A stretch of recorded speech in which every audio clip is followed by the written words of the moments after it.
జై శ్రీరామ్. అందరికీ నమస్కారం. వెల్కమ్ టు న్యూస్ సెకండా. నేను మీ కస్తూరి శ్రీధర్. మిత్రులారా, సరే ఎవరైనా సరే ఈ దేశంలో ఉన్నవాళ్ళు, అది మనలాంటి సామాన్యులు కావచ్చు, లేకపోతే కొన్ని సంస్థలను నడిపేవాళ్ళు కావచ్చు, లేకపోతే రాజకీయ పార్టీల నాయకులు కావచ్చు, ఎవరైనా కూడా మన దేశాన్ని ప్రేమించాలా, గౌరవించాలా, ఆరాధించాలా, మన దేశం అభివృద్ధి చెందేటట్టు వాళ్ళ వంతు బాధ్యతను కూడా ఖచ్చితంగా ప్రతి ఒక్కరు కూడా నిర్వర్తించాలా.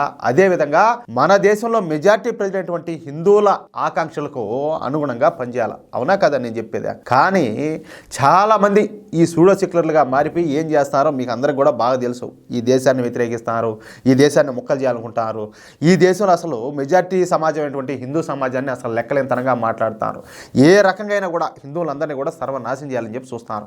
ఇటువంటి క్రమంలోనే ఒక మంచి పరిణామం అయితే ఒకటి చోటు చేసుకున్నది. ఇప్పుడు అదేంటో ఈ న్యూస్ ద్వారా మీకు తెలియజేసే ప్రయత్నం చేస్తా. మొన్న ఈ మధ్యన మన దేశంలో పార్లమెంట్ ఎన్నికలు జరిగిన సంగతి మీకు అందరికి కూడా తెలిసిందే. ఈ పార్లమెంట్ ఎన్నికల సందర్భంగా భారతీయ జనతా పార్టీ పెట్టుకున్నటువంటి గోల్ ఏంటయ్యా అంటే 370 పార్లమెంటు స్థానాల్లో గెలవాలనుకున్నారు.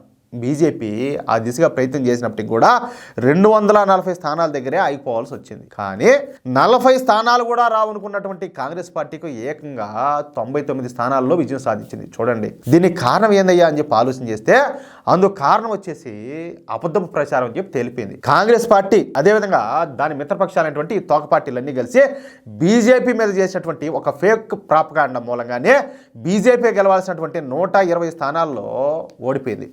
భారతీయ జనతా పార్టీ మళ్ళీ గెలిచి నరేంద్ర మోడీ మూడోసారి అధికారంలోకి వస్తే రిజర్వేషన్లు రద్దు చేస్తాడని, ఈ దళితులు గిరిజనులు వాళ్ళకందరికీ వెనకబడిన వర్గాల వాళ్ళందరికీ ఈ ఉద్యోగాలు ఇవన్నీ ఏమీ లేకుండా పోతాయి, వాళ్ళ ఆస్తులన్నిటి కూడా ఈ మోడీ ప్రభుత్వం లాగేసుకుంటుంది, అదేవిధంగా ఏకంగా రాజ్యాంగాన్ని మొత్తాన్ని కూడా ఈ బీజేపీ వాళ్ళు మార్చేసి తిరగరాస్తారని చెప్పేసి ఈ లిస్టు ప్రకారం అబద్ధ ప్రచారం చేశారు. ఇక మన దేశంలో ఎన్నికలు జరగకుండా నరేంద్ర మోడీ మాత్రమే ఏది ఇంకా ఆయన ఎన్ని రోజులు ఉంటాడో అన్ని రోజులు కూడా ఈయనే ప్రధానమంత్రి, ఈయనే అధ్యక్షుడు అనేట్టు ఒక నియంత మాదిరిగా ఈ దేశాన్ని ఆయన పరిపాలిస్తాడని చెప్పేసి ఈ కాంగ్రెస్ పార్టీ కావచ్చు, అదేవిధంగా దాని మిత్రపక్షాలన్నీ కూడా పెద్ద ఎత్తున ప్రచారం చేసినాయి.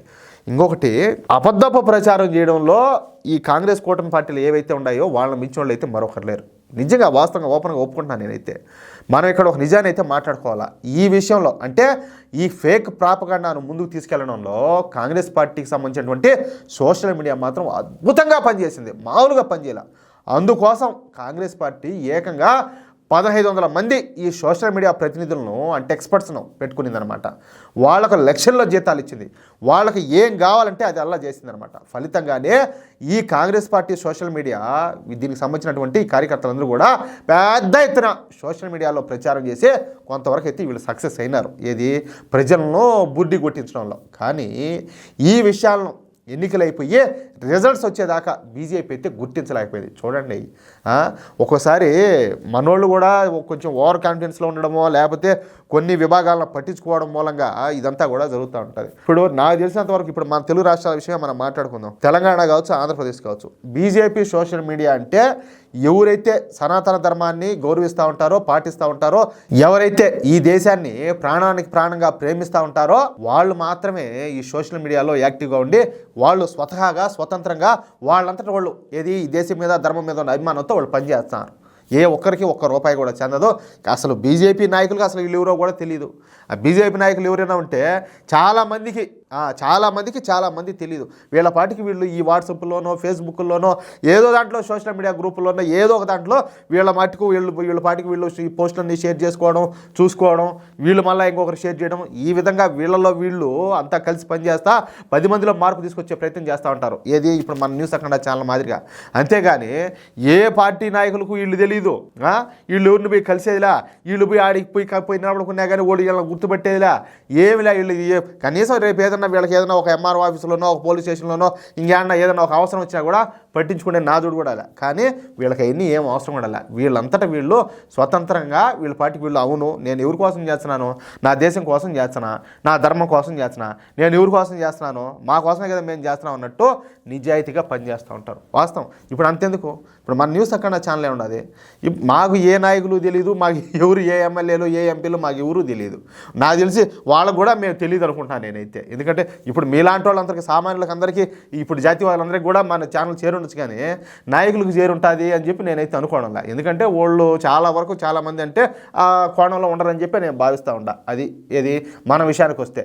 అయితే ఎన్నికల ఫలితాలు వచ్చి 3వసారి ప్రభుత్వాన్ని ఏర్పాటు చేసిన తర్వాత మోడీ ప్రభుత్వంలో ఈ బీజేపీ పార్టీలో ఒక ఆలోచన అయితే మొదలైంది. అసలు ఇన్ని అభివృద్ధి పనులు చేసినా కూడా ప్రజలు కాంగ్రెస్ పార్టీ యొక్క ఫేక్ ప్రచారాన్ని నమ్మినారు. అంటే కాంగ్రెస్ పార్టీ అదేవిధంగా దాని తోక పార్టీలు బలంగా పనిచేసిన ఈ విషయంలో, ఏది అబద్ధ ప్రచారం చేయడంలో. ఇక కాంగ్రెస్ పార్టీ బీజేపీ పైన వేసినటువంటి ఈ నింద అంత త్వరగా అయితే మాసిపోదు. ఎందుకంటే వాళ్ళు అంత స్ట్రాంగ్గా పనిచేశాను, ఇటు సోషల్ మీడియాలో కావచ్చు, అట్లా బయట కావచ్చు. తాము ఎంత చెప్పినా సరే ప్రజలు పెద్దగా నమ్మే పరిస్థితి అయితే లేదు. అంతగా ఈ కాంగ్రెస్ పార్టీ తప్పుడు ప్రచారం అయితే చేసేసింది. కాబట్టి దానికి సరైన ట్రీట్మెంట్ ఇవ్వాలని చెప్పేసి ఆలోచించడం స్టార్ట్ చేసింది భారతీయ జనతా పార్టీ. అప్పుడే వాళ్ళ మనసులో ఒక పార్టీ పేరు అయితే మిగిలిందనమాట. ఆ పార్టీ పేరే బహుజన సమాజ్వాదీ పార్టీ.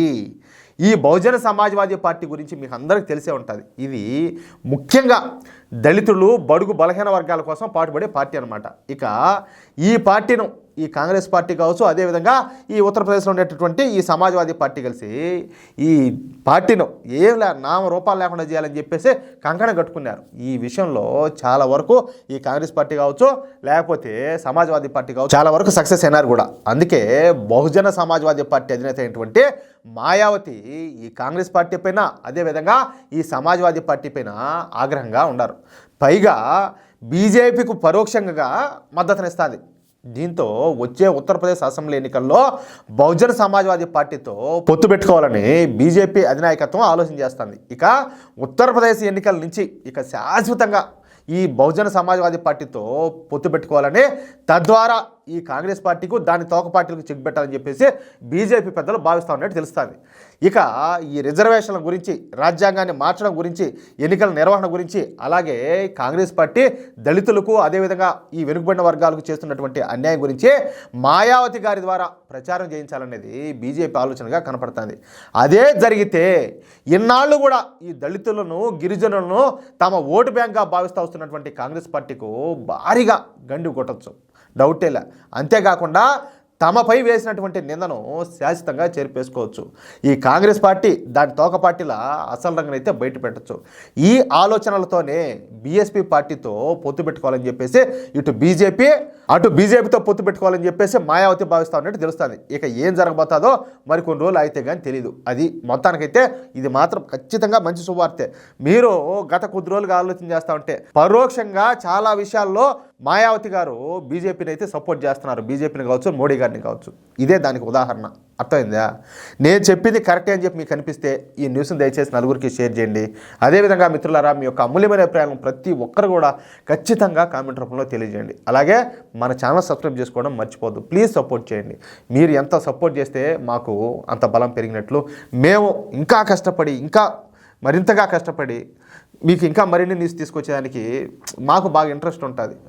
కానీరా నాయన, మేము ఉన్నాం, కానీరా స్వామి నీకేంది అన్నట్టు మీరు ఆ విధంగా మాకు సపోర్ట్ చేసినట్టు. అర్థమైందా?